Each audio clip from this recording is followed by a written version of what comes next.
deux palmiers qui poussent dans nos forêts boréales. Tu as le triantal boréal qui fait une fleur blanche, qui a une mini-tige ici.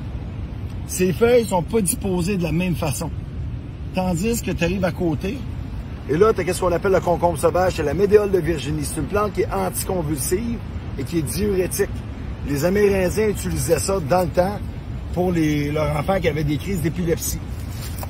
Le truc pour l'identifier, la tige est beaucoup plus grosse et quand on passe nos doigts dessus, crosse-la un peu, tu vois qu'elle est velue. Maintenant, on s'en va dans son humus, on va creuser un peu. On voit qu'il y a un humus qui est riche, c'est un terreau qui est quasi noir. Ça pousse souvent parce qu'il y a du merisier et de la pruche. Quand on regarde ici, tu as une pruche droite là, tu as un merisier droite là, tu as du cèdre droite là. Donc, on devine que c'est un milieu qui est relativement aquatique. Maintenant, on va creuser et on arrive à son magnifique rhizome qui est blanc immaculé. Rhizome, je vous rappelle que c'est horizontal, racine verticale. On peut manger la tige et les feuilles.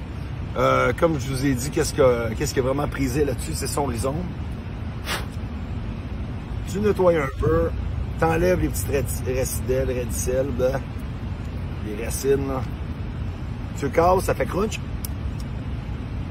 Et là, tu l'offres à ton élève. Il y a un peu de terre dessus, là tu dis, goûte à ça.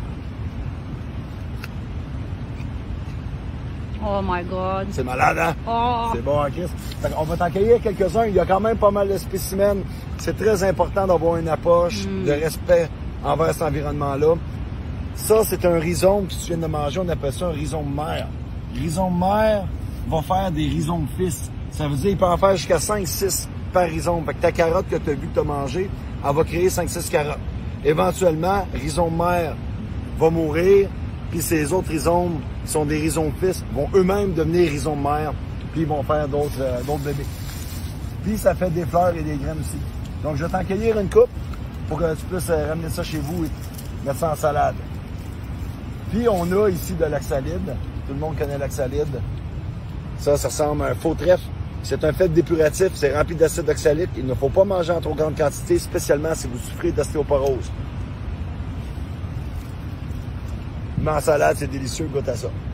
Tu as sûrement déjà mangé ça. Naturel. Ah oui. Quand on est jeune en ville. Oui, quand j'étais jeune, je mangeais ça à Gatineau. Elle fait des fleurs jaunes. Celle-là, c'est de l'oxalide des montagnes ou l'oxalide des bois. Elle fait des fleurs blanches avec une légère couronne à l'intérieur rose. Très, très belle. Donc ça, je vais t'en cueillir quelques-uns. Et est-ce qu'il te reste des sacs que tu veux mettre dedans? Fait que, bref, ceci était la médéole de Virginie, aka le concombre sauvage.